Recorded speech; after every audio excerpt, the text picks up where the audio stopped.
there anybody there? It seems I'm all alone again. Does anybody care? This planet's empty. I see no signs of life. Please don't tell me that the human race did not survive. There are no people in the future. There are no people. There are no people in the future. No people at all. There are no people in the future. Where did all my people go? There are no people in the future. Let me try my people call. Where are all my people?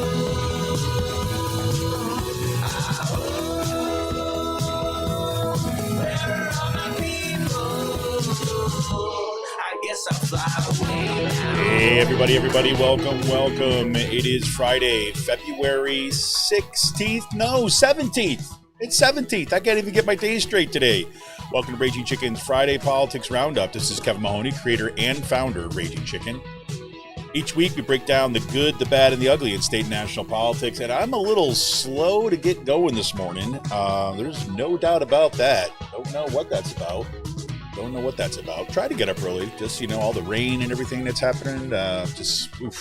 Kids are off from school, too, as well, so that was really, But I don't have to get up and make the lunches and kind of get them ready for school. I'm usually up between 5 and 5:30, to get all that stuff done. Today, since they're home from school, the motivation was out, I guess. Anyways. Well, you can help support this show by becoming a patron for as little as $5 a month. Head on over to patreon.com/rcpress, or you can become a patron. Help support this show, help support all the work that we're doing. You can also help out the show by heading over to our YouTube channel if you're not there already. Smash that subscribe button, like the stream for this show, and hit that notification bell so you know every time we go live. And if you're one of our podcast listeners, our many podcast listeners, take your time. No matter where you're listening to this, you listen on Podbean, listen on kind of Apple Podcast, or if you're listening to Google Podcast or Stitcher or Spotify, make sure you give us that 5-star review. Take a minute, give us a 5-star review. If you can kind of give some comments about why you like the show and throw that in there too as well. Every time that you do that, it helps other people be able to find the show. Yep, it is a logarithm, and so there you go. We're playing the logarithm game. But appreciate it. Yeah, leave us that 5-star review and help other people find the show. And yes, this is going to be front and center for the next couple of weeks, how important this is. Do not let Paul Martino and his oligarch friends buy our schools and push extremist politics in our community. Raging Chicken has teamed up with Levelfield to launch a truly community-rooted PAC to invest in organizing, supporting local and statewide progressive candidates, and unmasking the toxic organizations injecting our communities with right-wing extremism. We're putting small dollar donations to work to beat back the power of big money. You get more information and drop your donation at ragingchicken.levelfield.net. That's ragingchicken.levelfield.net. On today's show, according to a new survey from the nonpartisan Public Religion Research Institute and the Brookings Institution, more than half of Republicans either adhere to or sympathize with Christian nationalism. The survey also found that 40% of those who sympathize with it would support the idea of an authoritarian leader in order to keep Christian values in society. Yep. In Oklahoma, a judge stripped a lesbian mom's parental rights to her son and handed him over to her sperm donor. Yep. Legal experts are concerned that this case will only exacerbate attacks on marriage equality. The Kentucky Supreme Court ruled to keep a near total ban on abortion in place while a lower court deliberates on the constitutionality of the law. The current Kentucky law only allows abortion to save the life of a pregnant person. No other exceptions. And meanwhile, the U.S. Supreme Court is hearing 2 cases that have challenged Biden's student loan forgiveness program. Writing in Vox, Ian Millhiser makes it clear that student loan forgiveness program is explicitly authorized by the 2022 HEROES Act. But, quote, the court's Republican majority is unlikely to care, unquote. And this week's mass shooting at Michigan State University killed 3 students and critically injured another 5. My heart goes out to everybody there, and include, several people I know, went to school with, and things like this. So everybody's taking care of what's all right out there. I mean, obviously everyone's not all right. 3 students were killed, 5 critically injured. That brings the total mass shootings this year to 71. 71. already. We're not even out of February yet. A little closer to home today, Central Bucks School District has targeted an additional 60 books to consider banning from its libraries. The books targeted for banning are based on a site created by the far-right group, say it with me, Moms for Liberty. Yes, indeed. And 52 school board directors from 25 Pennsylvania school districts are calling on Central Bucks School District to repeal the recently passed ban on so-called advocacy activities. The group of directors condemns Central Bucks School Board majority for fostering intolerance, discrimination, and targeting LGBTQ students for political purposes. And in some, it's, I'll say concerning news as much as kind of like, ongoing, we're seeing what the impact of this is.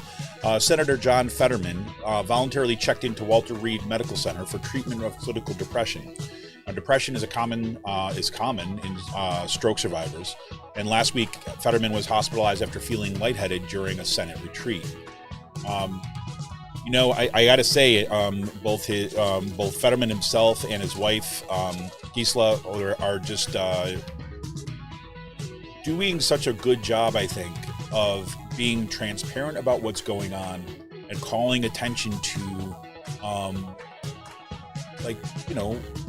the effects of strokes on an entire family and the kind of the long-term effects. I mean, it's one thing, for those people, those of us who have not endured, a situation in which one of our family members or something has suffered a stroke. I think the nation is kind of really learning about these kind of long-term effects and the struggles it can cause. And I think that's good to have that kind of public discussion. And I can't say how I appreciate enough for Fetterman and his family to be willing to kind of talk about this openly, so that everybody sees what's going on. And at the same time, obviously concerned for him, and kind of wish him the best in recovery. Now, for more PA Progressive Talk, tune to the Rick Smith Show's live stream at 9 p.m. Eastern on his YouTube channel, Twitter, Facebook. Subscribe to our podcast wherever you get your podcast. Head on over to thericksmithshow.com for the latest across all his platforms. And you got to check out the Sisters of the Night Caucus podcast. The amazing PA women stirring the political cauldron behind this podcast rock the house, and they know where the bodies are buried. Make sure to follow them on Twitter at the Night Caucus. That's at the Night Caucus on Twitter. And subscribe to their podcast on Anchor, Spotify, iTunes, wherever you get your podcast. Check it out. And if you haven't heard already, The Signal is a new podcast from the Bucks County Beacon. The Signal is hosted by the Beacon's editor-in-chief, Cyril Michaleko, and produced by yours truly. Twice a month, The Signal shines a light on right-wing extremism and the currents running through Bucks County and beyond. And Cyril has guests on who provide insight, analysis, and organizing solutions in order to steer the community toward calmer, saner, progressive roots. You can check out the first two podcasts are now dropped at the buckscountybeacon.podbean.com. That will very soon be on every podcasting platform you can imagine, going through that process, and that's all getting set up. That's fantastic. Last week, the episode 2 dropped with Morris Cunningham. We talked more about dark money and influencing the schools, public schools, and some of his research that he's done. A great discussion. He has a new report out, so do check that out. That's buckscountybeacon.podbean.com.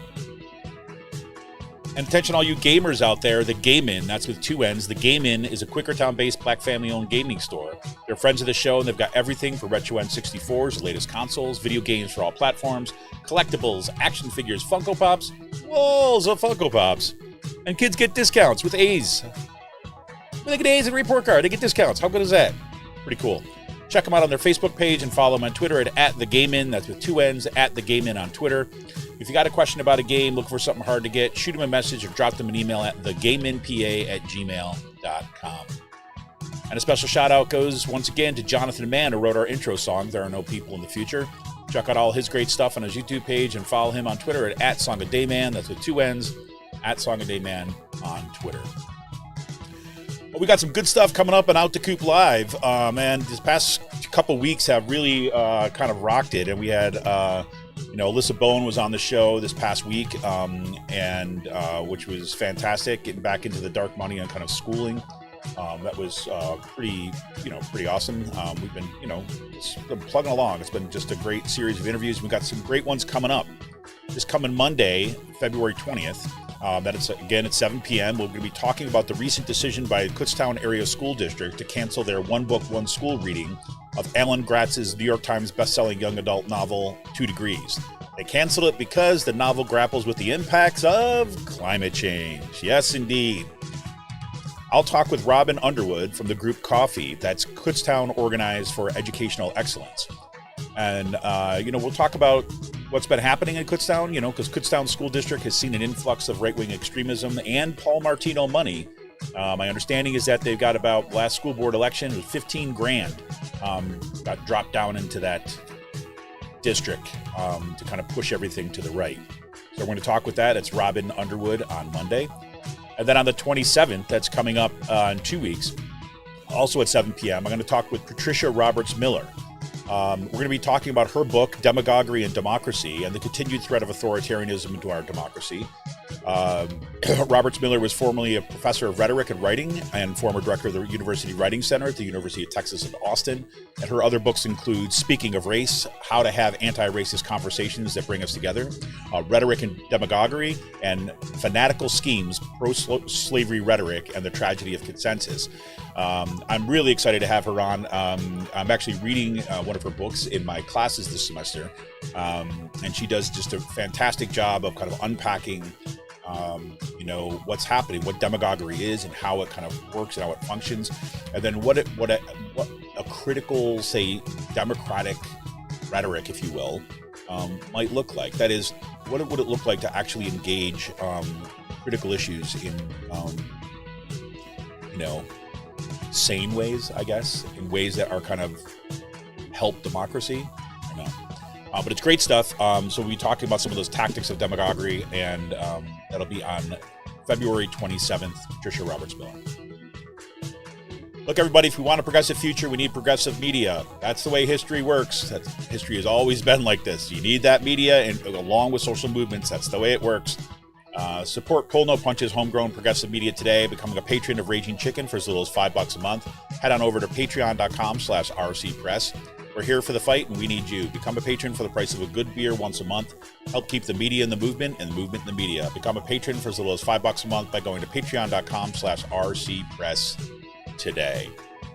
Well, everybody, welcome. I am sorry for for those folks who are tuning in live. I'm sorry for the slow start this morning. But as I said at the very top of the show, my kids have off today. It's super rainy this morning, and despite the multiple alarms that went off this morning, I just kind of shut them off and just rolled over and went back to sleep for a little bit. If anything, I think my body was just yelling out, you need this, you need this, you need this. I don't know. It's again, it's so hard to say if this is like an experience that everybody's, lots of people are having, or if it's really just me. And I've just talked to a few other people who are feeling the same way. But anecdotally, man, it's like this week has been a long one. I mean, even my son said this week, man, this has been such a long week. And yeah, I agree. I've been just kind of dragging all week, and for no good reason. It's not like things are any crazier than they usually are. It's not like I was kind of like burning the candle on both ends this week. I worked pretty intensely this week, but don't know. I don't know. So it's the weather. It's the spring coming. It's the fact that maybe it's the sneaking kind of that sense of not quite depression, but I don't know. I love the snow. Okay, and I grew up in the snow belt, like Utica, New York. We got tons of snow, and they got tons of snow this year. And, we had maybe, if you could really call it like a good snowfall, we had one maybe, but I shoveled, but I didn't need to. It's like I could have just let the weather warm up again and for it to go. And, I guess that's been kind of just sitting in the back of my mind. These are going to be the impacts of climate change, and, I had a bunch of stuff that, I had originally tagged for today's show that was looking at some of the stuff on climate, because there's some new reports that have come out, and there's this new little kind of, this little drone type sub thing that they've scientists have got working down in Antarctica to look at the degree of erosion under one of the major glaciers in Antarctica.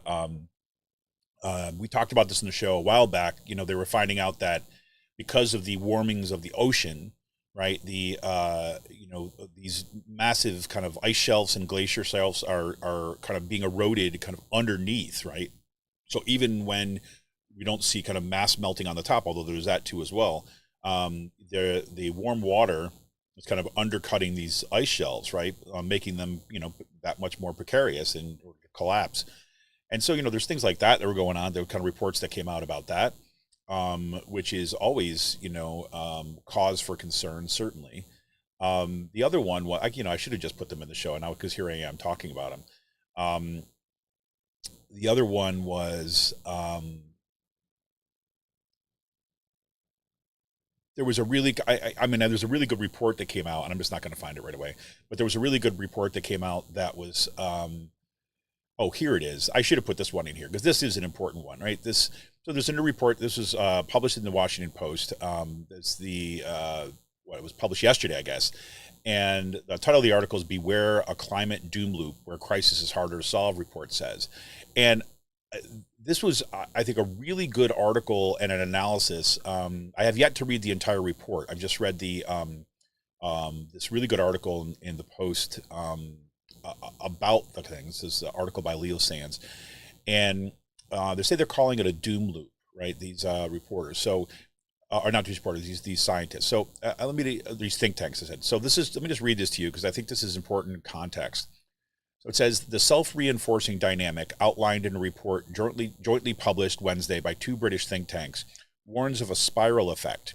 Governments risk expending so much money and attention on merely coping with the impacts of climate change that they neglect efforts to reduce global emissions, exacerbating the crisis. Quote, we're pointing to a potential situation where the symptom of the climate and ecological crisis, the storms, the potential food crises, and things like this, start to distract us from the root causes, report author Laurie Laybourne, an associate fellow at the Institute for Public Policy Research think tank, said in an interview. Quote, you get a feedback that starts to run out of control. The report's authors do not believe that climate change has already triggered a global doom loop that is irreversible, but warn that in some places the dynamic could begin to take hold. Right? And they go through this kind of like economic doom loop and so on. And why I think this is important, right? It's because the article, and I'll put a link to this in today's show notes too as well. I really should have from the get-go. But why I think it's important in terms of its approach is it's not solely focused on the need to cut carbon costs, right? I mean, again, they're all on board with that. Let's be clear about it. But what they're drawing attention to is our, say, patterns of collective behavior, if you will. And I mean that through government action or inaction or so on. And kind of following through what happens as we have an increasingly kind of unpredictable, erratic, and devastating kind of weather cycles that are brought on by climate change. What happens when we have mass flooding? What happens when we have a kind of a major ice sheet that collapses and we see like a 1 or 2 foot sea level rise, right? What happens when food's not being able to be grown in certain parts of the world any longer because it's gotten too hot? Or what happens when certain areas become you have patterns of torrential downpours and long rainy seasons that never existed there before? I mean, this is the stuff that we've set ourselves up for. Again, I use we very cautiously there because, of course, we've all taken part in fossil fuel burning and all this other kind of stuff that's been part of the societies that we've done, especially if you're based here in the U.S. Right? Pennsylvania is a perfect place to kind of do that self-reflection because this is where the first oil well was in this country, right? So we have a long history in this Commonwealth of its relationship with fossil fuels. Of course, that's true with natural gas and everything else. But what they're focusing on is, okay, when the things like this happen, it's not just that it's just an event, but then there's things that happen afterwards, as we all know, right? There's devastation of property, right? People lose their homes. They're kind of displaced for their homes. They have to go someplace, right? Millions of dollars of damage is done, and you have to kind of respond to that, right?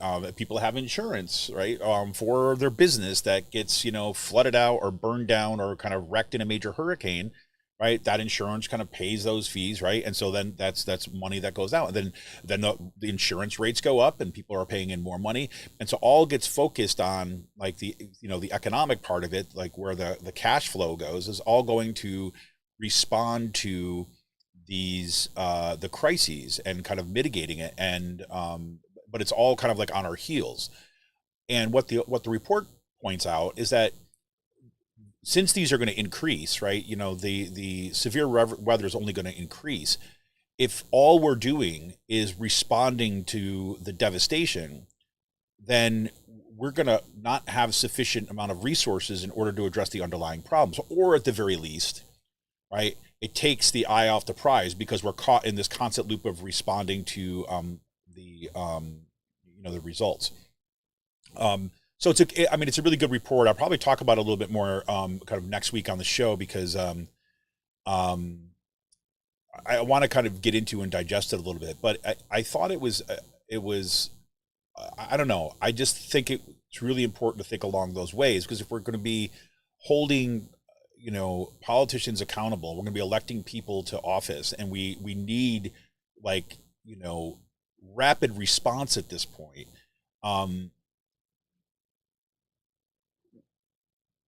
We need to, yes, bring the science and bring the thing, but then we also need to kind of raise the alarm about what this doom loop. I mean, I like the word doom loop, because that's what happens.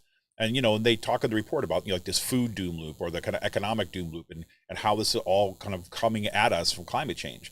And it's always so remarkable to me when we're talking about something like this, where we're talking about something like climate change, where the solutions are just staring us right in the face. I mean, we're not at a point where we don't know anymore. We're at a point where we know what to do, and everything is about kind of inaction and refusal to act, right? It's all about like will at this point, our collective will, and that includes all of us, not just our politicians, but I mean, really, it means all of us, right? Because we can make the demands, right? I mean, we can make the demands, but there is no singular we here. We all know that whether it's in our communities, or whether it's in our states, or whether it's in the nation as a whole or globally, that there's not a singular we, right? This we is fractured in half, not half, but like good portions of the we don't want to act, right? And we have a kind of a political system that is designed to kind of privilege the big money from corporations, the fossil fuel industry, at the expense of all of us. So it's kind of why we do what we do, right? But it's just kind of one of these moments of reflection that it just kind of caught me this week, right? So I've been just thinking a lot about that, especially since I've been really, just like I said, I've been really bummed that we haven't had snow this year.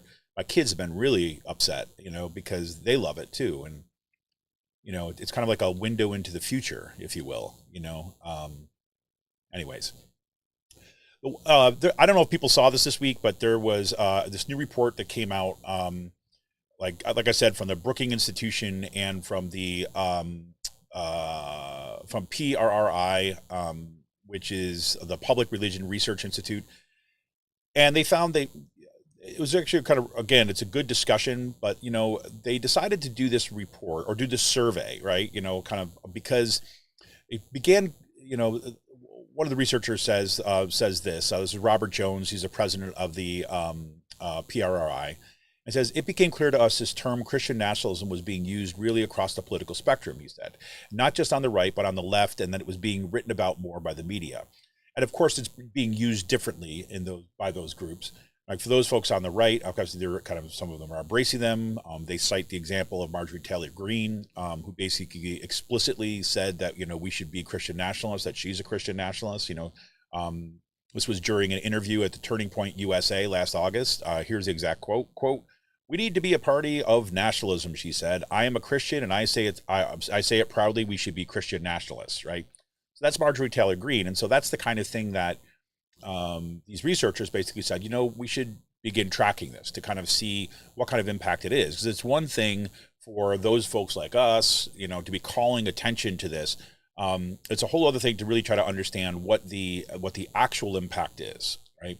As you know as well as I do, once you start telling people about, these Christian nationalists and trying to draw attention to them, it sounds kind of like, far-fetched to people who aren't paying attention. It sounds like something that's kind of extreme.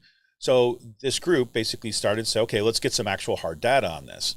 And this is, from this piece in NPR on this, it said researchers found that more than half of Republicans believe the country should be strictly a Christian nation. They either adhere to the ideals of Christian nationalism, that was 21%, or sympathize with those views, 33%. Right? That's really significant. Right? And furthermore, this is where it gets even, it kind of helps fill out some of the context, right? Put in context what we've been seeing in our communities, what we've been seeing in our nation. And it says, while majority of Republicans currently either adhere to or sympathize with Christian nationalism, the survey found that this remains a minority opinion nationwide, which is good, right? So then we also know that they're having an outsized influence on our politics, but they still do not represent, a majority opinion in the United States. So we're talking about a faction, right? So you're talking about, you have about 29%, right, of Americans either adhere to Christian nationalism or sympathize with those views. Then it gets even more, say, disturbing in this part where it says, in fact, according to the survey, half of Christian nationalist adherents and nearly 40% or 4 in 10 sympathizers said they support the idea of an authoritarian leader in order to keep Christian values in society. Quote, this is again from one of the researchers, at its root, there are some deeply anti-democratic impulses here, Dumez said. Quote, to see that more than half of one political party is committed to Christian nationalism, I think it explains a lot in terms of our ability to achieve much bipartisan agreement. And of course, that this all correlates to anti-blackness, anti-immigrant, anti-Semitic views, anti-Muslim views, and patriarchal views, right? So all of these things line up. So we see the influence of this. The other thing that's important to point out is, movements like this, these extremist movements, some people might take comfort in the fact that they only represent a minority of views out there. And, we should take some comfort in that so that we're not, assuming that everyone that's kind of like down the street from us is a Christian nationalist. But like nearly 30% of the population, that's a significant faction. I mean, gets close to hitting the numbers of Trump supporters, right? Of the diehard Trump supporters. And we know that they can have a disproportionate impact upon our politics, right? One of the things that's always in the back of my mind is not so much just, well, what's the actual numbers? That's important, of course, but who's got the motivation, who's got the initiative, and who's got the energy to actually enact their stuff, right? And as we've been seeing on our school boards, as we've been seeing in our national politics, this faction has the power. Right, this faction has now rooted itself in one of the major political parties, right? One thing I'll take issue with in terms of how NPR frames that is, or even one of the researchers frames it, is like, well, this explains a lot in our ability to kind of achieve much bipartisan agreement. Is like, I find it, always like a toxic framing, or I shouldn't say toxic framing, a significantly limiting framing. When we look at everything in terms of bipartisanship, right? Or is it partisan or is it bipartisan? Because it frames everything in terms of parties, right? And again, yes, that might be interesting for when we're talking about Democratic and Republican parties, but in localities and in states, right? They may find expression through those parties, right? But they don't begin in those parties, right? They've been welcomed into those parties, but they've built up power structures within the parties, but the money is rooted in the grassroots organizing around this, right? And yes, you can take issue with me saying it's grassroots because it's funded by these billionaires, right? As we talked about with Alyssa Bowen last week, as we're going to talk about again this coming Monday with Robin Underwood, as we've been talking about on this show for quite some time, right? Yes, that it's definitely funded by this billionaire dark money kind of, dark money and not so dark money kind of funders of these really toxic extremist organizations. Right? We've been talking about Jeffrey Yass. We've been talking about Paul Martino. We've been talking about the ways that this has kind of really warped our politics. But at the same time, there's organizing on the ground right? Where that money is going, is investing in organizing, not just in getting candidates elected, right? But in building power at the base, right? And that is something that we know, right? This is one of our hobby horses on this show, is that is one of the things that we have not seen, right? On the left, right? So while there's lots of organizing going around, right, and there's a political party, right, that we've seen some inroads. The Democratic Party has been some inroads on more progressive voices through like the Squad and kind of young folks that are getting elected. Maxwell Frost has been in the news. He's been doing just kind of amazing work on some of the committee hearings, right? So we're seeing some of those inroads, but there's not this kind of integrated structure like there is on the right.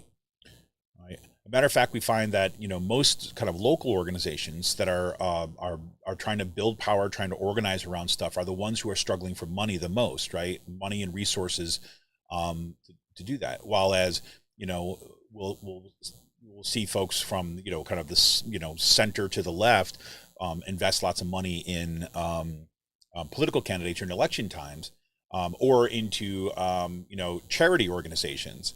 The money that gets invested in building infrastructure and building organization at the ground level is not so much. And we talked about the Hillsdale College, right, and some of the things that they did in terms of building, like a media infrastructure, where they actually have studios that kind of right-wing podcasters and stuff can use in Washington D.C. State-of-the-art studios, and then they use their networks of influence in order to kind of get those, kind of random podcasters access to kind of power brokers in DC, right? So that's how that stuff works. But even I think about you talk to folks in the nonprofit sector, and I said one of the things that's always frustrating for these people working in, say, progressive circles, is that people will give their money for a tax write-off for a service that is going to be delivered. Right. So, for example, Penridge Fish, right, in our area is it's a food pantry, and they do a lot of things to help out folks that may be going hungry, right, need clothing, need resources, right, everything that comes with, say, poverty or kind of the being the working poor in this country, and this is going to run right down the street, right. So people will give money to an organization like that, right? Because it's responding to a need, right? And so they can make sure you get those people food, make sure you get those people thing. And so that money goes to, right, doing that. And again, we have to have those things, right? There's no doubt about it.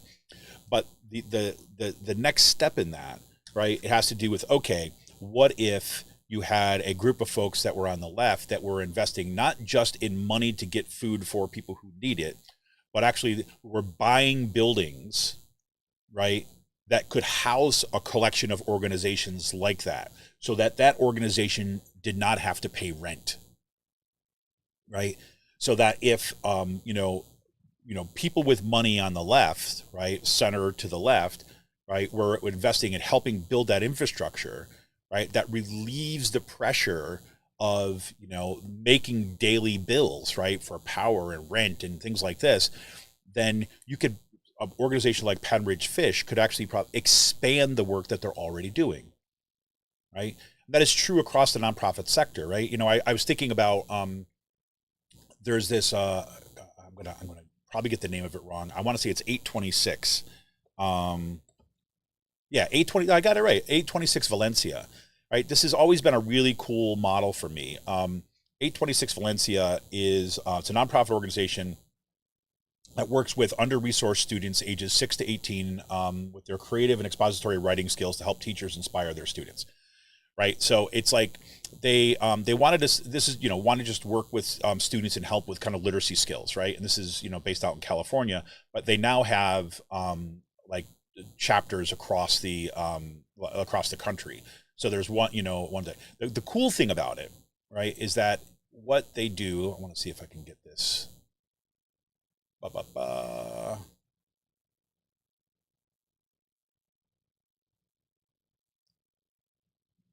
not gonna be able to find it right away. I wasn't planning talking about this. This is how it always goes, right? So it's crazy. So one of the things that they do is they have like a storefront, right? So they have a building, right, and it's a storefront, and so they at the front of the at the front of it, there's hold on a second.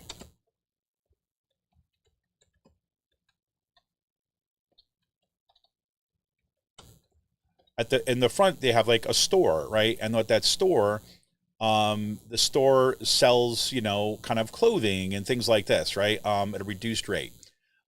They have, and then they started kind of look out. So the 826 Valencia has kind of the storefront. The storefront has the pirate supply store, right? So up front, there's like pirate supplies, right? Everything you'd want for, like for pirates, right? And it's a store you can actually buy things, right? And you have volunteers that can come work there, and that's one of the ways that kind of help raise money, right? And then in the back, right, they have the major part of what's happening in the building. In the back, they have, like their literacy stations, right, where they're working with kids after school, they're helping with literacy stuff and so on. It's pretty amazing.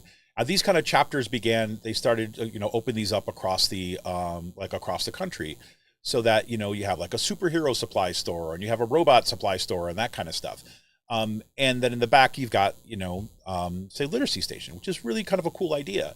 And that always made me think, is like, yeah, imagine if you had you had people that had the kind of the means in the kind of center to the left, right, that would invest in kind of hey, what we're going to do is we're going to invest in building the infrastructure so that you can operate this kind of stuff without having to pay all that overhead, right? It's a really good model. And then you could do something like, as a way to continue raising money, to have this kind of multi-use property where you have your kind of nonprofit area, where you're kind of doing this kind of work, but maybe like a store or a resource area, something like this, kind of in front, that helps kind of bring it out in the community, right? Just kind of really cool stuff. Anyways, getting way off the topic for today. But yeah.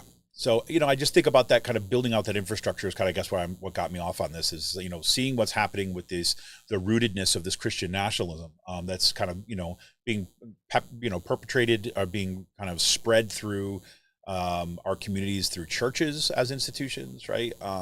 Through, these 501c3, organizations that like Moms for Liberty, that are kind of have massive amounts of funds that are going in that. And those organizations, like, why that matters, why they're able to do that, those organizations don't need to make, right, rent, right, because they've got everyone just covering all the kind of base up costs. So all their money goes to actually the organizing. All their money goes to those the work that they're doing on the ground, with their crazy ideas. So something to think about, I guess, and chew on. I've been thinking a lot about that stuff lately, I guess, is what's on my mind. And so just as an examples, and I hate to. Well, no, I don't hate to do this, but I mean, this is like the concrete results of what we see in that survey, right? So, I don't know if people saw this, but in Oklahoma, this blew my mind, right? So an Oklahoma judge, this is kind of from the 19th, and an Oklahoma judge just transferred a lesbian mom's parental rights to her son's sperm donor, right? And the ruling, it cites the state's Parentage Act, could have substantial implications for marriage equality and LGBTQ parental rights nationwide, legal experts warn, right? So basically, I mean, if you haven't seen the story, the specifics of it are like this. It's like there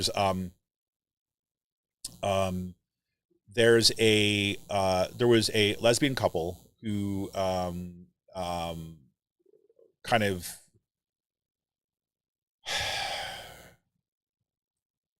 well, here, let me just read you just so I can get all the details right. So Chris Williams is a lesbian, and that means that she won't be seeing her son anytime soon. And that is the official ruling of Oklahoma court. On Monday, Oklahoma County's District Judge Lynn McGuire ruled that Williams had failed to adopt her son and had forfeited her parenting rights to his sperm donor, the kid's sperm donor. Advocates say Williams' case may test the bounds of equal marriage laws in Oklahoma and beyond. According to Williams, she and her ex-partner Rebecca Wilson planned to have their son and found a sperm donor, Harlan Vaughn, on a paternity website together. The two married while Wilson was pregnant. And then in most states, married couples are presumed parents of children born within those unions. And Williams said that she and Wilson raised the kid for 2 years, but the couple split up bitterly in 2021. And Wilson moved in with Vaughn, taking her son with her. They argued that Williams was not the kid's mom, right? So the idea there is that the legal assumption is that if you were in a kind of a heterosexual couple and you get married, right, and you have a kid inside that marriage, that you are the presumed parents, right? That's kind of automatic. We wouldn't think anything otherwise. But in this case, because they were married and she had a kid, right, and it was through a sperm donor, right? They found that, well, okay, yes, you were married and you had a kid when you were married, but because you are a same-sex couple, we're not going to make the same presumptions. We're not going to assume that's yours because you didn't adopt that kid. And like, I'm sure they're looking at each other like, what do you mean adopt? Why would we adopt the kid? The kid it's our kid, right? And she gave birth to that kid, right? So if you just kind of, you put it side by side, heterosexual couple that used a sperm donor and then split up after the kid was 2 years old, right? No one is even going to raise a question about whether or not, if the kid is living with the mom at that point, nobody's going to raise a question about whether or not that kid is actually hers. And of course it's hers, right? Even if it was with a sperm donor and a heterosexual couple. So what's at stake here is the status of same-sex marriage, right? And this court is basically, again, it goes one step further, that it's not only are they saying that she's not the mom, right? But that the sperm donor has more rights than she does to the kid that she birthed, right? Right? And there's no indication in any of this story that, like, the guy who's the sperm donor was demanding, like, to take it over, right? I mean, it's not even that, right? Not that should even matter, okay? Let's be clear about that. But it's like not even that kind of situation, right? So this is where this has gotten really messy, and we always track this on the show. You look for cases like this. Why? Yes, you could say, oh, it's Oklahoma, but we have to learn from the practices of the past.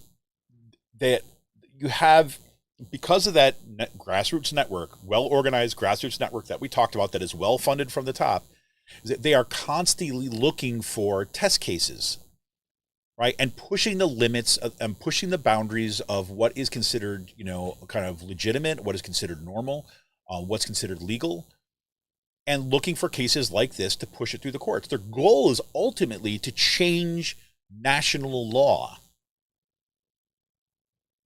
right? So they start at these local levels, and this is the perfect case where if you bring a lawsuit in a case like this, guess what? You're not going to have to pay your legal bills because you've got these billionaire funders that are going to pay them for you, right? These lawyers are going to make out well, right? I mean, what, like Alyssa Bone and I talked about on the show this past Monday, is that always, like, right around the corner from any of these dark money organizations, or kind of extremist funded organizations that are funded by these billionaires and millionaires, whatever, right around that corner there's always grift, right? It's always a grift. And like, these lawyers, they've got like paychecks coming out their ears, right? Because all they've got to do is argue these most extreme cases, and as long as they're kind of like part of the family, then they're good, right? They're going to make out really, really well for themselves, right? And this is one of these cases to watch and to see what goes on from there. Then, right, not that far away, we've got a Kentucky Supreme Court that just ruled to keep a near total ban on abortion in place while a lower court deliberates its constitutionality of the law, right? So Kentucky was one of these states that had one of these trigger laws, right? So that immediately, as soon as Roe v. Wade would be ruled unconstitutional, right, then the previous law would snap back into place, right? And now what would snap back into place is a near total ban. The only conditions under which that an abortion would be allowed is if it's to save the life of the pregnant person. That's it. So rape, incest, something, nope, none of that stuff, right? Only when it's a choice between two lives. And but the pressure would be against that. When is she really at risk, right? That's crazy. So now, this ban went into place. A lower court did not kind of, deliberate the constitutionality, kind of went up to the Supreme Court. The Supreme Court says, yeah, okay, well, no, we need to figure out the constitutionality of this law. But while you're figuring it out, keep the ban. So real women, real pregnant people, right, who are in the world right now are living under an abortion ban. Those rights have been completely stripped away from them. And who knows how long it's going to be before they're able to determine the constitutionality of this. In the meantime, the forced birthers win. Right? The control over women's bodies, over pregnant people's bodies, wins. And it's like one step. I mean, these people are so good at doing this, right? They're willing to take keep on taking small bites out of the apple until all you got left is the core, right?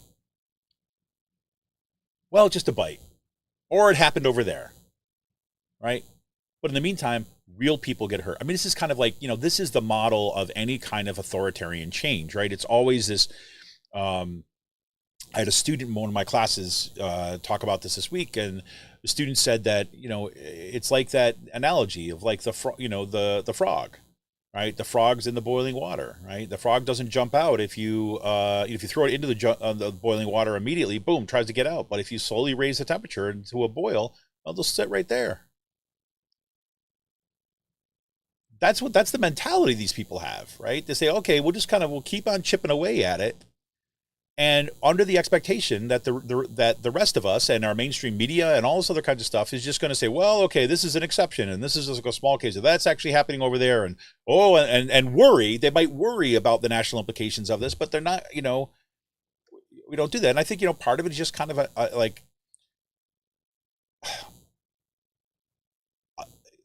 don't want to say natural, but like I was thinking it's a natural way. I'll just say that. I'll put it in quotation marks. Like a natural way that I think, people respond to, like major issues like this when, it hasn't been embedded in our culture that we can actually stop it. Right. I think despair and discouragement is so kind of embedded, the belief that, this is what happens 40 years with neoliberalism, right? 40 years with the, words of Margaret Thatcher echoing in the back of all our heads, like there's nothing we can do. There is no alternative, right? That notion of despair, and I've talked about this in the show before too, is like, years ago, right? I wrote about this with Rachel Riedner in our book, Democracies to Come. And we talked about, in one of our chapters, we were focused on this question of despair and the way that despair is this kind of placeholder, right? This emotional placeholder that kind of cuts off our ability to our ability or our vision to be able to address the underlying problem. It goes back to that kind of like doom loop. We don't see a way that we can be effective, right? Or it's so overwhelming, right? And again, this is not to belittle, or this is not to, I'm not belittle, but this is not to,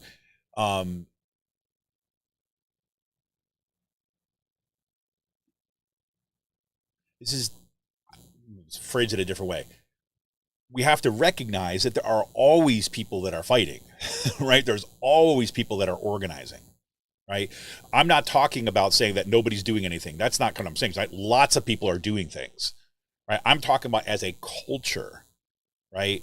Imagine if what we did in our educational system was to train people about how to hold politicians accountable, about how to thwart the power of corporations to warp our laws, how to everything that we would need that we're trying to do on the fly in our communities. Imagine if our schools were set up to train us in that, to never allow the concentration of power and money and economic power and money over our lives to really truly root a democratic culture, right? Yes, that's a thought experiment, but I mean, just sitting out there as a way of, giving us like an alternative to see, right? That's what I mean by if we were trained in that way, if we were brought up with that kind of way, you know, and again, yes, some of us were brought up in those ways that you could do something. But a lot of us, you know, especially, you know, you have a lot of folks that are growing up today, they're kind of, say, remaking the wheel in many ways, in very powerful ways, you know, like young folks organizing around climate, young folks that are organizing against kind of, racism and white supremacy. I mean, there's great work that's going on out there. But, you know, it's in this kind of these voluntary associations as we always do. So we're getting to see this. So, and so I say all that is, you know, let's put in context. When we say why Christian nationalism, why that kind of that survey becomes important is because it's actually been imbued with, you know, or it's been kind of embedded in institutions in our communities, right, through a vast network, right? These folks have been doing this now for 40 years, and it's happening at a time when, you know, after 40 years of neoliberalism that tells us, look, there's nothing else we can do. You know, the society as it exists today, capitalism, free market capitalism is all we've got, right? So you can, you know, there's no alternative, right? We've been stuck in that era for a long time. So anyways, and other, I know, fairly big news is that, you know, again, we know that the Biden administration has passed a student loan forgiveness of up to $20,000 actually, depending on what kind of loans you have, but $10,000 and then $20,000 in there, and of course, almost immediately, everyone who has student loan debt like cheered, right? It did kind of like a cheer, like a short cheer, right? Because you're like, yeah, oh my God, $10,000 taken off my student loan. That is freaking amazing. At the same time, yes, but I still have another $40,000 to go, you know, like, so it's like, okay, this is great, but can't you just get rid of it all? You're just showing us that you get rid of it, but whatever, we'll put that aside for a second. Nonetheless, this was a really, really important move by the Biden administration, because basically what it does is it shows all of us, right? It shows everybody that the federal government can do this, right? That the student loan debt, that any of you who have student loan debt right now, or any of you as kids have student loan debt right now, or friends who have student loan debt right now, you know, the reason why you have all that student debt is by choice, right? That our collective government has decided that you should have that debt because they have another choice, is to wipe it clean, right? Of course, they have even a better choice, is to kind of like get rid of all this freaking, you know, private loan scandal stuff and just kind of give us free higher education, right? I mean, that would be the direction to go. But, you know, at the very least, if you wanted to kind of really have a major impact right now, you just wipe the slate clean, right? You wipe the slate clean right now. They have the power to do this. They showed us they could do this. And yet, because, you know, people on the right completely understand that if the rest of us begin to realize that, wait a minute, you're telling me that I don't need to have this debt?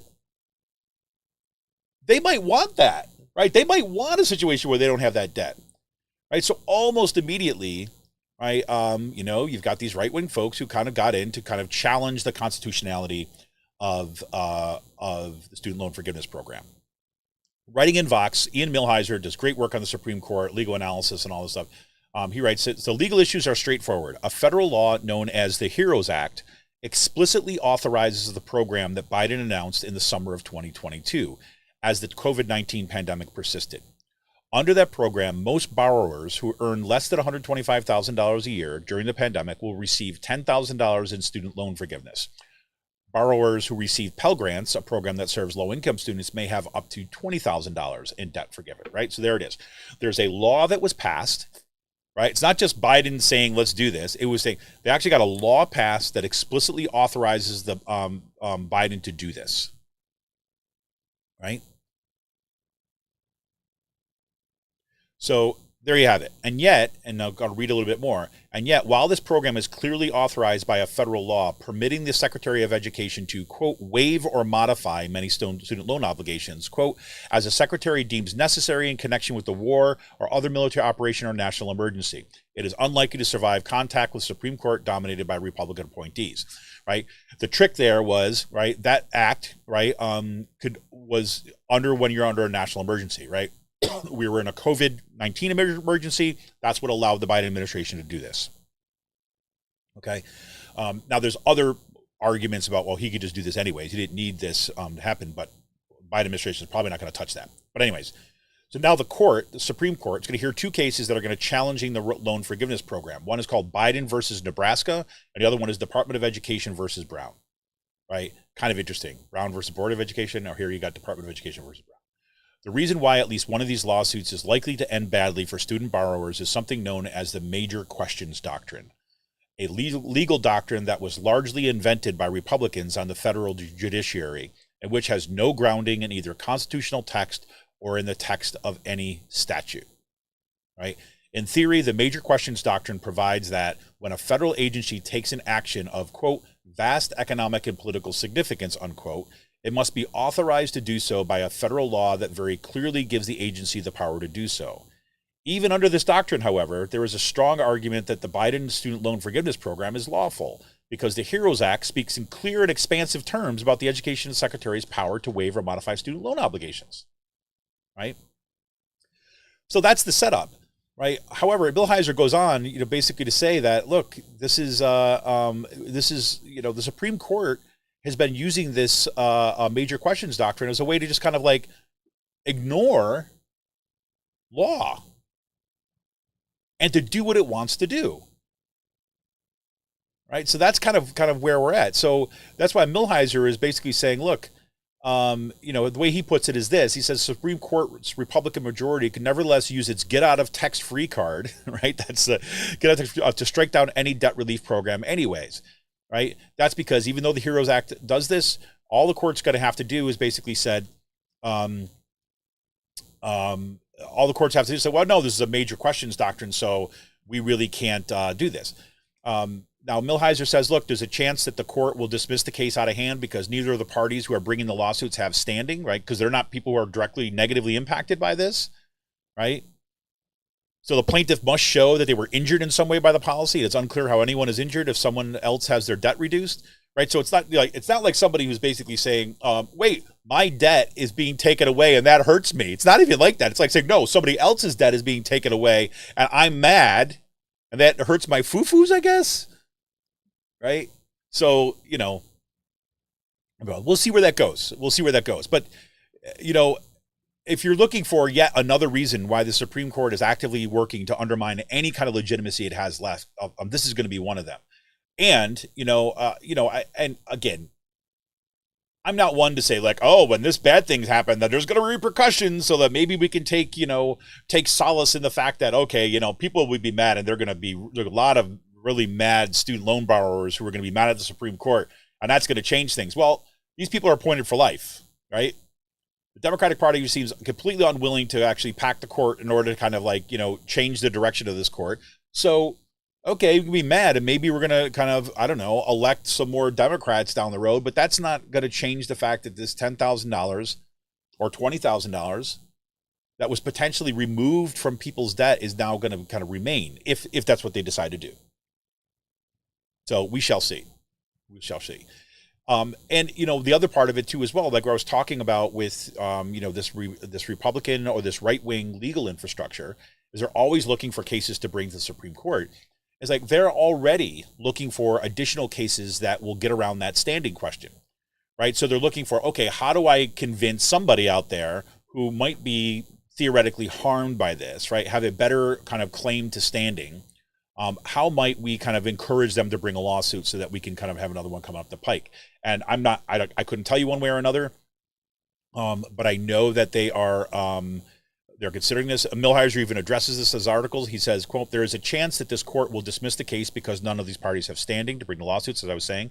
That said, if these two cases are dismissed for lack of standing, that will likely only delay a showdown over student loan forgiveness program.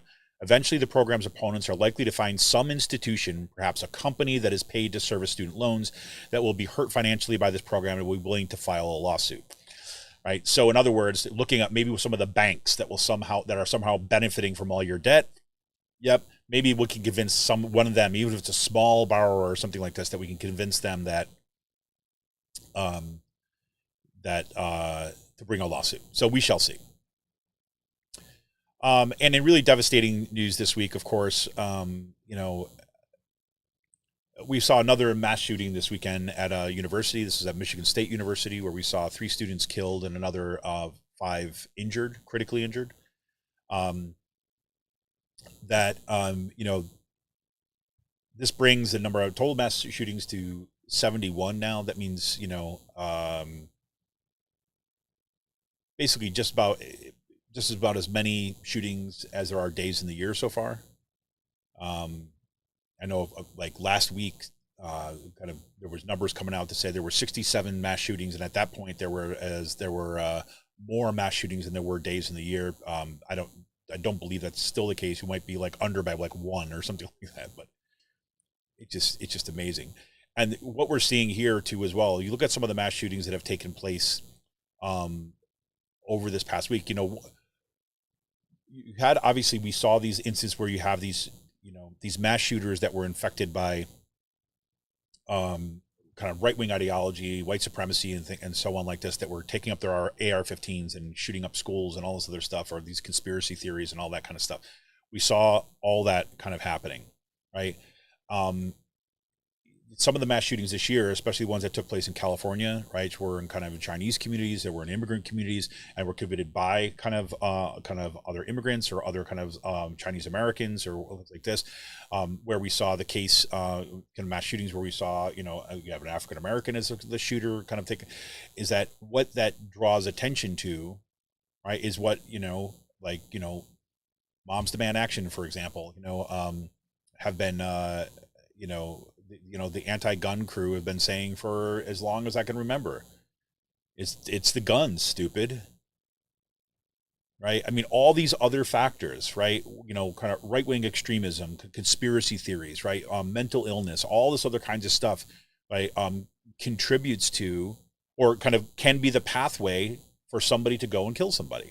I mean, we saw like a 6-year-old, right? Shoot his teacher.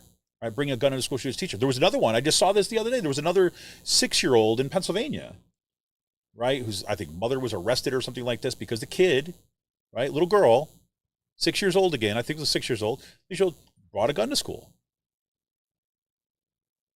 right? And we could argue all we want. Well, the parents should have had it locked up. Yes, all that kind of stuff is true. But if the easy access to guns wasn't there to begin with, this would be a moot point. Would it completely eliminate every instance of mass shooting and all that? Of course not. It would just make it substantially more difficult for them to happen. That's the goal of legislation. That's the goal of regulation. I don't know about you, but I don't live in some kind of utopian society where I believe that everybody is, if you have pass this one law, then suddenly everything's going to be hunky-dory and everything smell like roses. No. The goal is to do better than we are now, right? And imagine if you could already hear the gun fanatics, right? The kind of, you can already hear the gun fanatics out there basically saying things like, well, if you have a mass shooting, right? Say you ban assault rifles and you have a mass shooting, right? Then they're going to say, see, we told you it didn't work. That's how easy it is for them. But meanwhile, if we step back just for a second, right? If banning easy access to these weapons, right, and kind of removing weapons from people who have a demonstrated history of kind of mental illness where they could kind of harm themselves or others, if we could reduce the numbers of mass shootings from, I don't know, 71 to 15,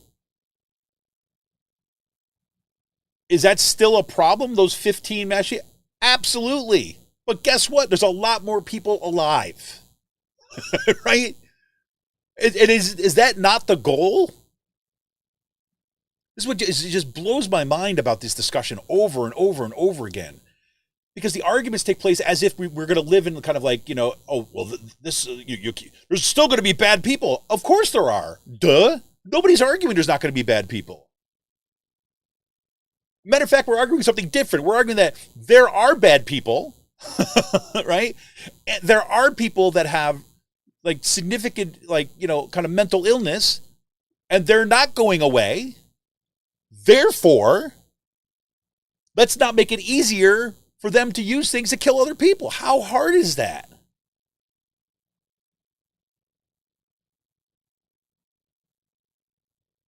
We're not talking about fantasy land here. We're talking about things that are within our control. to have a positive impact on. It blows my mind every single time. Every single time. And it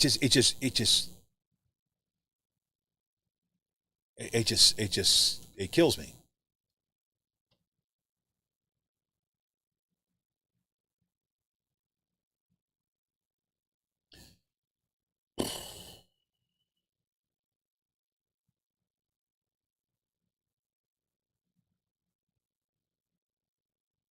Just kills me.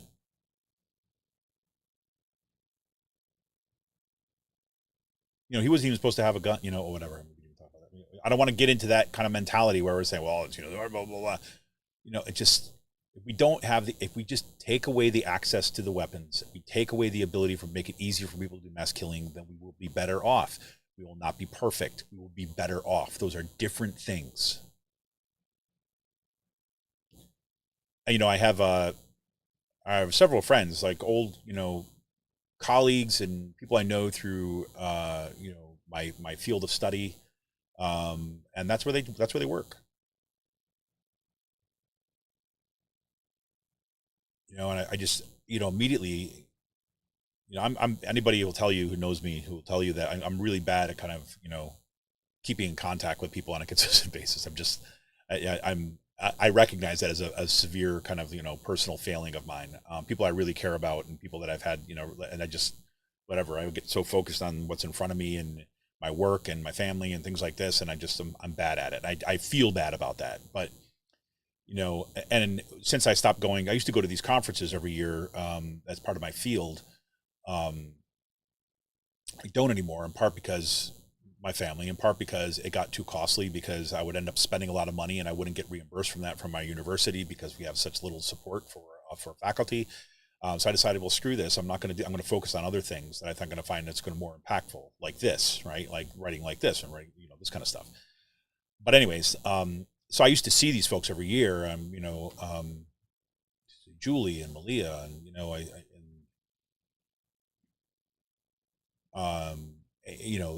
so I went to their Facebook page to see if they're all right, and they're all right. After I first heard about it, but after something like that, people are not all right. Even if, yes, they might not have been the immediate victim of there, but it's damaging for everybody.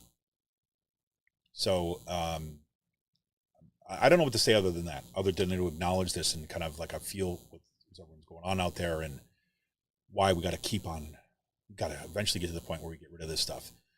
And then underneath all of that too, as well, is, this goes right back to where we started this with this, Christian nationalism nonsense, is that it's not just the Christian nationalism specifically, but the real, it's like deeply embedded culture of violence,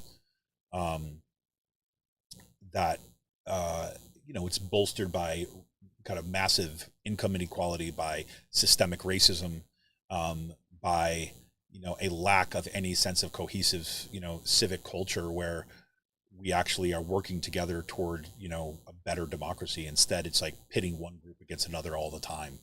The toxic masculinity that is kind of, rewards violence, through, we see this in our, culture industries too, as well. So, there's a long road ahead of us, certainly. But, we can take a really strong step by just kind of banning these damn guns, and get them out of the hands of people that can do us harm. Pretty simple. Anyways, I'm going to take a quick break, and when we come back, we're going to talk a little bit about what's happening once again in the school districts. Yes, again, because that's where all the action is these days. All right, this is Kevin Mahoney, creator and founder of Raging Chicken. We're going to be back right after this quick break. Yep, be there.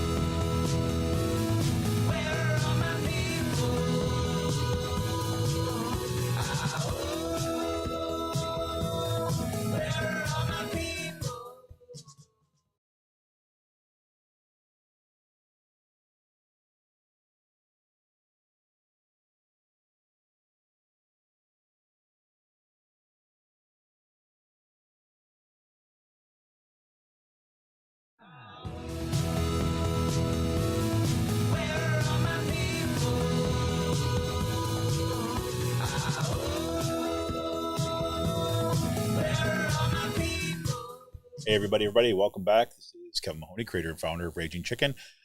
Before we get into the school district stuff, I've been meaning to talk about this or just kind of ask folks. Actually, really, it's really more of a question for you, or kind of something for you to think about.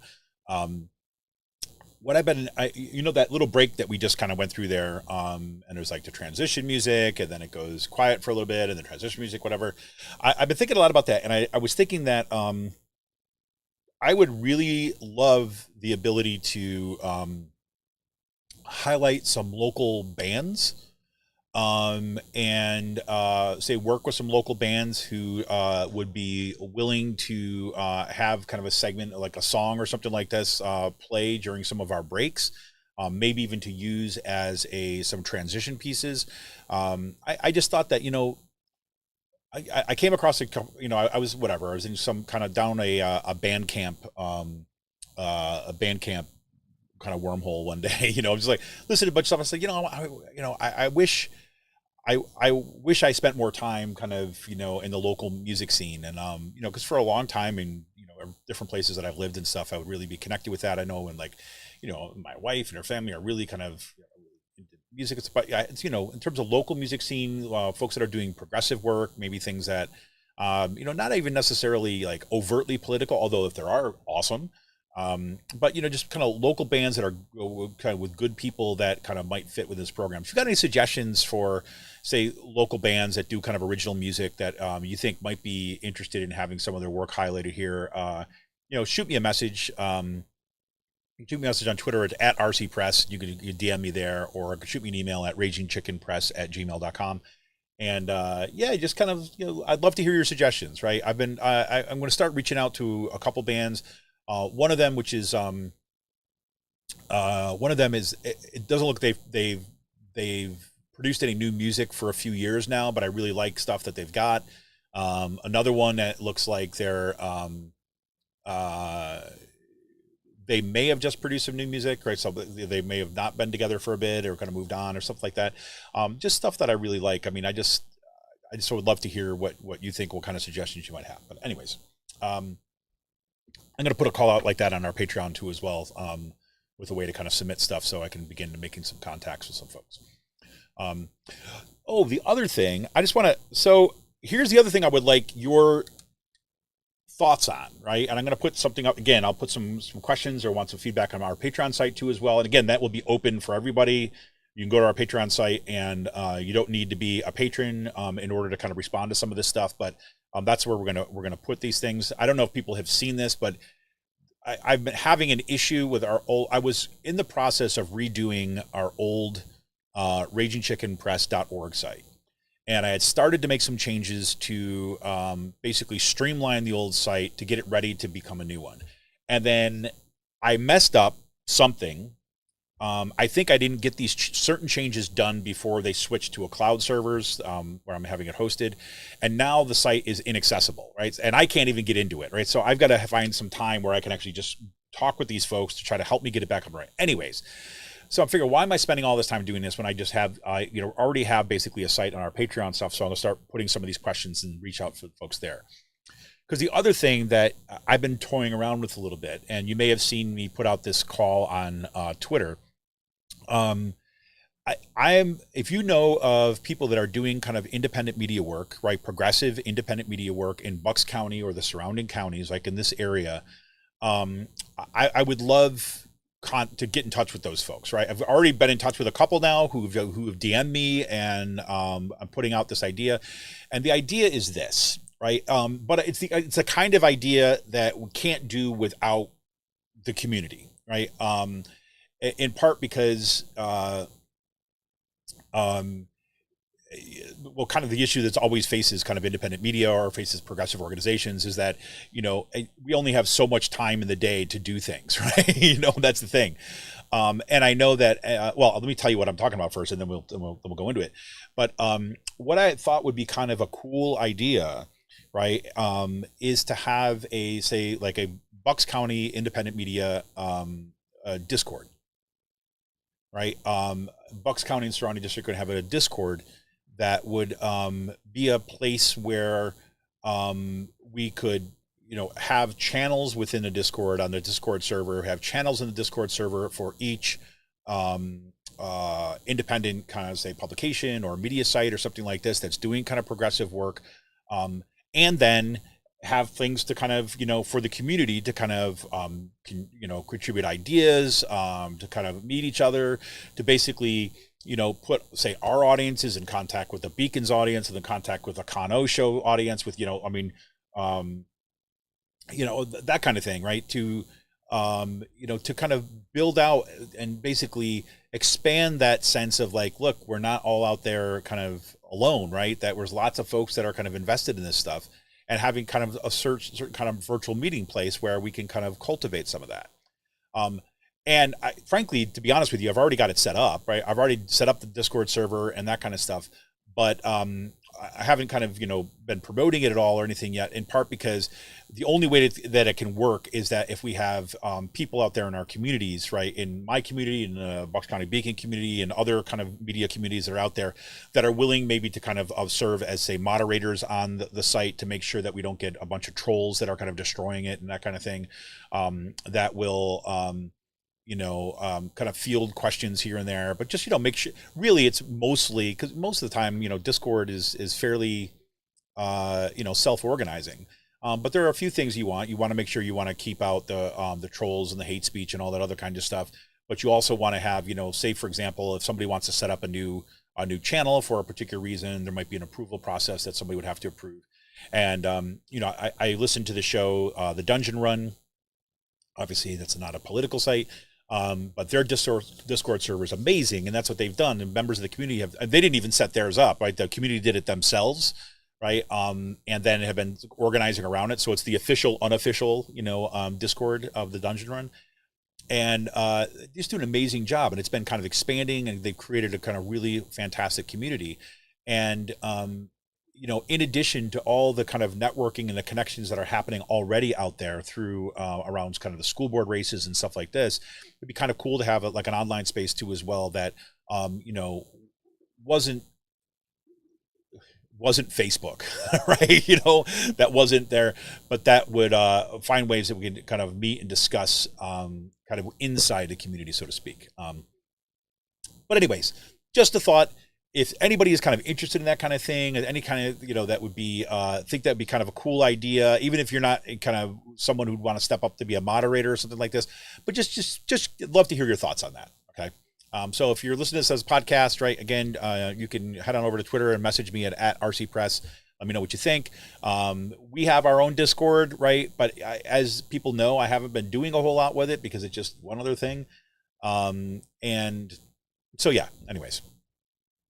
So big news this week, again, right, in Central Bucks School District, the school board is basically targeting an additional 60 books to consider banning from its libraries. Now, like, as you would imagine, that the people that are behind this are, you got it, Moms for Liberty, right? And how are they behind it? Well, they're behind it because Central Bucks has a member. One of their let's see, let me just see if I got this. Oh, I linked to the wrong thing. That's not good. That's not what I wanted. Anyways, so they have kind of two board members who are either active members or kind of have been active members of Moms for Liberty Facebook groups and stuff that are basically utilizing Moms for Liberty's targeted book list in order to challenge books at Central Bucks School District. Now, you remember they opened up this process to for book banning a while ago, and now it's like, now the school board can basically act, as we covered on the show before. There's ways for the school board to act unilaterally to actually go ahead and ban these books. And it's opened up the doors to the community to kind of flag books that they want banned, right? And so, of course, now the shock troops, right, the people connected to the Moms for Liberty have been going to this Moms for Liberty book banning site, looking for those books, cross-checking it with the Central Bucks School Board, school district to see if they're actually in the libraries, and then finding that some of them are, like Toni Morrison's Bluest Eye, for example, saying that they're there, targeted from banning, and they want it banned. And of course, Moms for Liberty on their sites has like set language there that people can just copy and paste it into their challenge things, so they don't even need to actually have read the book. They just know they just want it banned because of what Moms for Liberty says. So this is going to be kind of our world. So remember that Central Bucks had already targeted 5 books for banning. So this brings the total up to 65 now of books that there is going to be considered banning. And it just, this is only going to continue moving forward. The instance that we talked about this last week, and that's why I'm going to have Robin Underwood on the show this coming Monday to talk about what's happening in Kutztown. Her organization, Coffee, was Kutztown Organized for Education Excellence, has been kind of pushing back against the school board, but again, given the influx of right-wing money into school board races, it's so far it's been a losing battle because the majority is now dominated by these extremists. But anyways, what happened in Kutztown was they were, doing what a lot of middle schools do, which is just an awesome idea, like, one school, one book, right? So we're all going to read the same book together and we're all going to talk about it. There's going to be events that are going to happen around it. And the book that they decided to read was a book called 2 Degrees by this guy, Alan Grantz, right? And Alan Grantz is a super popular author for kind of young adults, particularly middle school, right? Even kind of before middle school. Like my daughter, right? She's read tons of his books now. He produces all these books. He's like a New York Times bestselling author, and his books are really good, right? I mean, it's because of him, right? Because of his books that my daughter really got super interested in historical fiction, right? I mean, because he tells good stories about kids and kind of families and things around particular issues. So there's one on kind of refugees. There's another one that's kind of dealing with the Holocaust. There's another one dealing with, figure your issues. So you're taking all these kind of like, kind of real issues in the world, right? And kind of seeing it through the lens of these multiple characters that are coming at it from all these different directions and perspectives, right? And using kind of like that historical research as kind of like the backdrop for it, right? And so she loves his book. She's like, she plows through them, right? And I know lots of other kids do the same thing. I've talked to other parents who are like, oh my God, my kid loves those things too as well. So 2 Degrees, that's his latest book. It was just published this past October. And the kind of issue around which the story takes place is climate change, right? It's looking in, the way our world looks now. We have increasing amounts of wildfires. You have kind of flooding that's happening. You have more kind of significant storms that are happening. All this kind of stuff. So what happens when you start getting that, hit that 2 degrees limit, right? 2 degrees of warming. That is, we're told this is going to be really, really significant. This is really bad. So that's the way the story takes place. And again, it's this kind of critical engagement. It's just it's a rave reviews. Kids love this book. So that's what Kutztown Kutztown Area School District was going to read in this middle school as part of this one book, one school, or one school, one book, however it goes. But because of these fanatics, because of these extremists, right? One who's on the board and several in the community that are kind of like taking their cues from who knows which right-wing website, have targeted this and said, no, we can't do this because it doesn't show both sides, right? Both sides meaning the climate scientists, what we know about climate change, the thing that everybody in the world accepts, and the lunatic, on the fringe kind of climate deniers, right? So because you're not featuring the climate deniers too as well, then therefore we shouldn't be reading this, and kids shouldn't be like scared or exposed to all this stuff. It's the same argument they're using when it's talking about books that deal with sexuality issues, right? Same thing. I'm basically just moving it to climate change now. So the principal of the school, or the superintendent of the school district, caved to the pressure from these parents and got rid of the program. They're no longer going to be reading that, right? So they have to send, and there's the thing. All these kids were going to get a book. They're going to get that book. But no, guess what? No, they got to send all the books back. They get to keep 50 of them because they had already opened them up, and but the rest of them got sent back to the publisher. I know these kids are not. So now they're saying, well, if the kid wants to read it, they can read it. That defeats the whole purpose of doing it together as a community. It's just like, whatever. It's crazy. It's crazy. And to add insult to injury, right, Alan Grantz is going to be at Kutztown University in April 15th, I think, for the Kutztown University Children's Literature Conference, right? And they have that every year. They always bring in great children's authors and things like this. He is going to be at the at Kutztown University as one of the keynote speakers, right? And that was an opportunity for these kids, right, who are in the public school in Kutztown, right, to link up with an event that's happening at the university and kind of like, best of both worlds. Like, not only did we read this guy's book, but we might even have the opportunity to meet him, right? How great would that be? Right? That's what, I mean, in my mind, this was like the perfect, like, this is like the perfect kind of educational model where you're working with, you know, the community around, getting people involved. It was just a great event. And then now it's gone because of the same thing that's been happening in places like Central Bucks. Right. The big distinction here now is, like, instead of it being only books that are dealing with LGBTQ issues, now we're seeing kind of climate books being targeted as well. Right.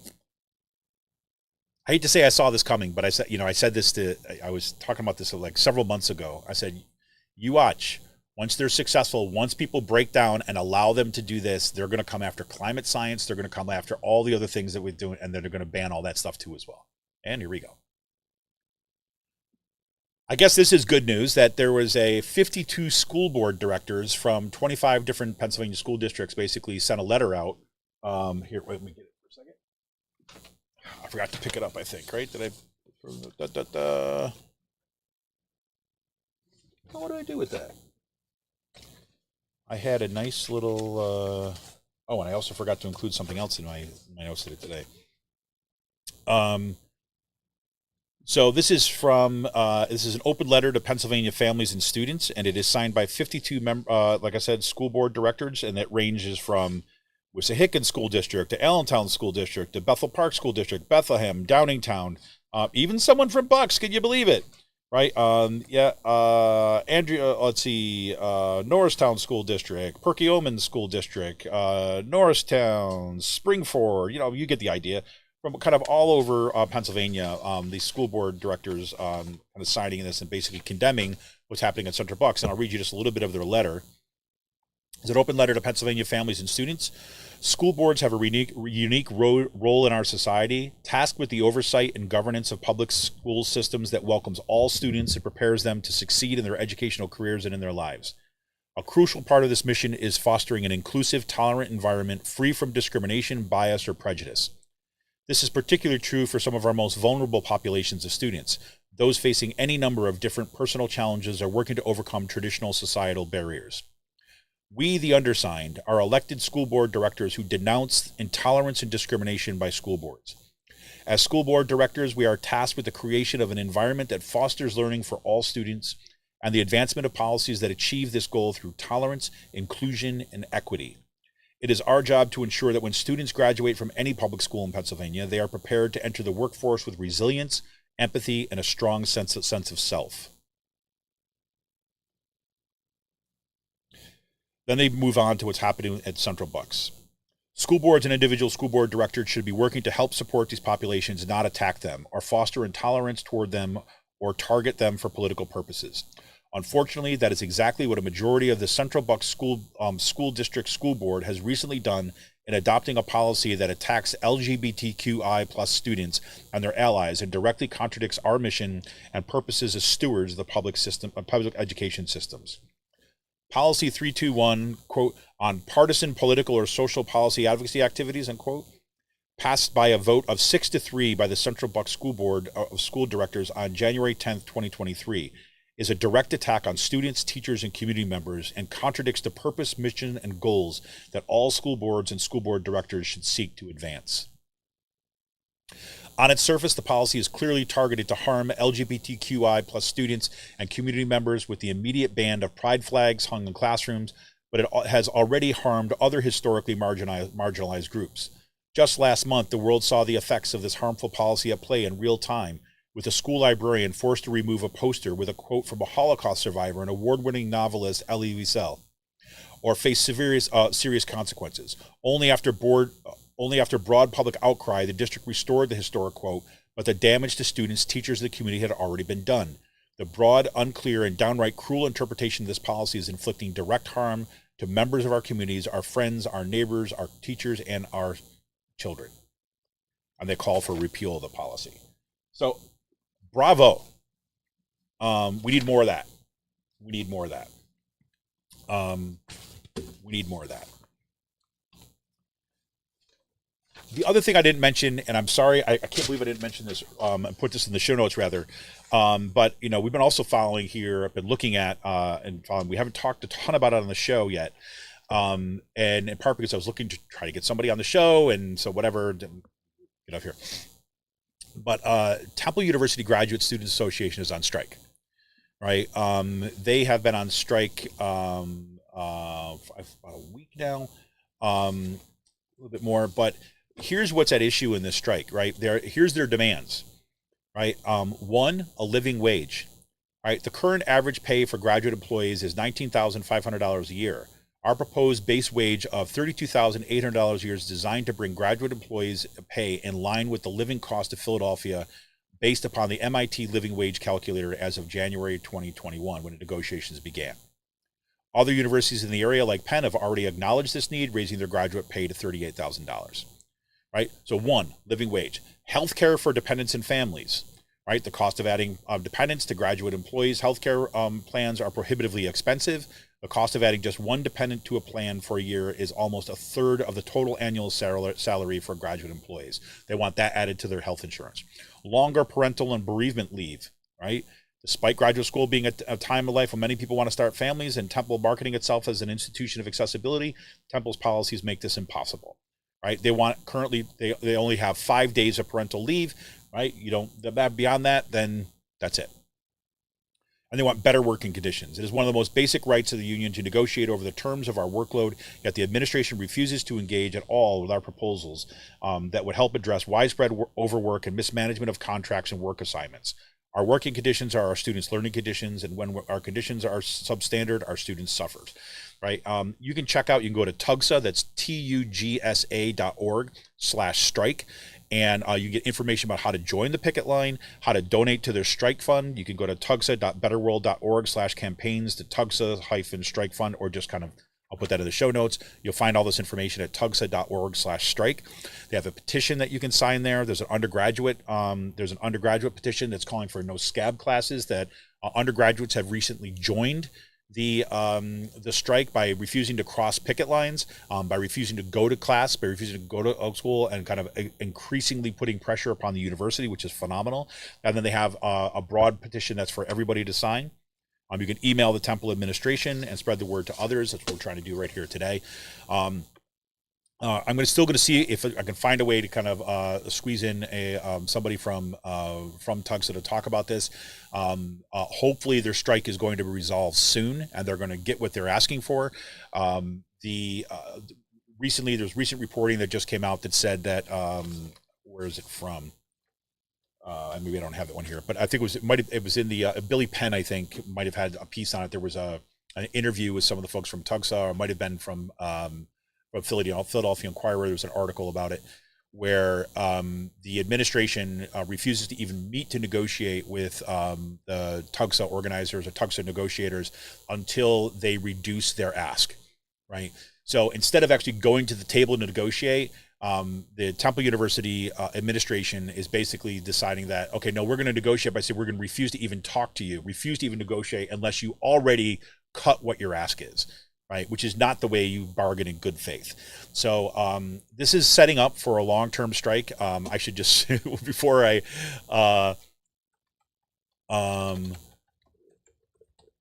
did this once, like years ago. I was talking about it. It was going into like a third day of a strike. And then as I was talking about it, unbeknownst to me, they had settled the strike. So I just want to make sure that's what it is. No. There's a great story in CNN, actually. CNN actually put out this. It's an opinion piece. This is Heather Ann Thompson writing for CNN, basically puts the TUGSA strike into context, right? Basically looking at things. I'll give you an example. She in her piece, she basically sets up a long history of the abuse of workers, goes through the Homestead strike, talks about what happened in Ludlow, in the coal mines in Ludlow in Colorado, and then basically say, well, look, this is what we're talking about. We're seeing a similar dynamic happen here at Temple. And this is what she says: the harms of the past are echoing loudly in Temple University's recent decision to undercut the efforts of its graduate students to secure better wages and health care by suddenly demanding full payment for their tuition and then threatening that not paying would result in them being barred from taking classes to complete their degree, right? This is overt anti-worker intimidation, right? The workers have been on strike since January 31st, right? In response, oh God, it's like 31st already. God, I guess it is like over 2 weeks. In response, the university stopped paying the strikers, deactivated their healthcare accounts on February 8th, notified them that they are no longer entitled to tuition remission, and had until March 9th to pay, right? This is that kind of intimidation. This is why this strike is so important, right? The Tucson workers strike, Tucson, the Temple University graduate student employees, they are kind of on strike, and they're being attacked in kind of a really overt anti-union campaign. So Temple, what's also interesting about the Temple situation, Temple, of course, is a state-related institution. They are not strictly private, but they are not a public university. So there's opportunities here for even elected officials to put pressure upon Temple, basically because they get money from the state, and if they're the university is using anti-union and anti-worker policies and actions, then they should kind of have their funding threatened, like from the state. That's why it was a good move this week, where we saw elected officials started showing up on the strike lines in Philadelphia, joining those strike lines with those workers. If you are in Philadelphia or you're in the area, you're down there, head on over to those strike lines and let them know that we're talking about it up here. Let them know that you heard about this at Raging Chicken. Let them know that you're kind of there for them. Let them know that you are kind of on the line with them. That'd be great. If you can shoot a letter to the university administration, or you can kind of contribute to their strike fund, please do this. Again, you can go to TUGSA, that's TUGSA, TUGSA.org/strike, with all the information about how to kind of help support these workers there, because this is a perfect example of where these, kind of, it's, injury to one is an injury to all. And if we allow this injury to kind of continue, if this is something that goes on, again, that's going to have ramifications for the way that workers are treated in this state, beyond Temple University, but across the board. So good on those folks there. I wanted to make sure I kind of got that in, since I have it in my lead-up notes, which is, I'm kicking myself for. So the other thing I just wanted to mention before we kind of start to bring it to a close today is that the of course, we saw John Fetterman was voluntarily checked himself in the Walter Reed Medical Center for treatment for clinical depression. And as we're all finding out, if we didn't know already, that clinical depression is common among stroke survivors, and some of that, and some of what I've been reading about it, at least, is saying some of that may be kind of, say, biochemical, as a direct result of the stroke, but some of it is just like the absolute frustration, lack of able to communication, the just that the gap between what you were before the stroke and then where the stroke has left you, and not being able to get back to who you are, right? Quickly. I shouldn't even say not who you are, but to get back to kind of what you would consider your kind of normal functioning, right? And of course, as we know that, it's never quite, you kind of find your way back in a different pathway, right? You end up in a change person, not necessarily change like, you're kind of a completely different person, but, that's a struggle that will kind of, that will stay with you. So, and like I said, early on at the top of the show, that, wish him obviously kind of all the best, and he and his family, but also really appreciate their willingness to be kind of transparent about what's going on, and to really make this an opportunity for all of us to understand really the complexity and the impact that strokes can have on an individual and a family. I could see other politicians or figures, whatever, try to hide the impacts of something like a stroke, or some other kind of, say, disability or something like this, and to try to pretend to be something that to try to kind of put on a good show, right? Because you're supposed to be like this, but instead Fetterman has taken a different route by using, we've talked about this in the show before. He's openly talked about the fact that has been using this opportunity to really kind of even become more empathetic, right, with the struggles that people are going through, right? And wanting to basically be more connected to those folks that are struggling and wanting to kind of make his struggle with this kind of recovery and surviving a stroke, to have that as an opportunity where other people can connect with, and their stories are kind of amplified. So good on Fetterman for making use of that. Really, really good deal. All right, everybody, this is going to about do it for me for today. Hey, Emily, happy Friday. Yeah, coming in late. Yeah, I started late today, Emily, so no worries.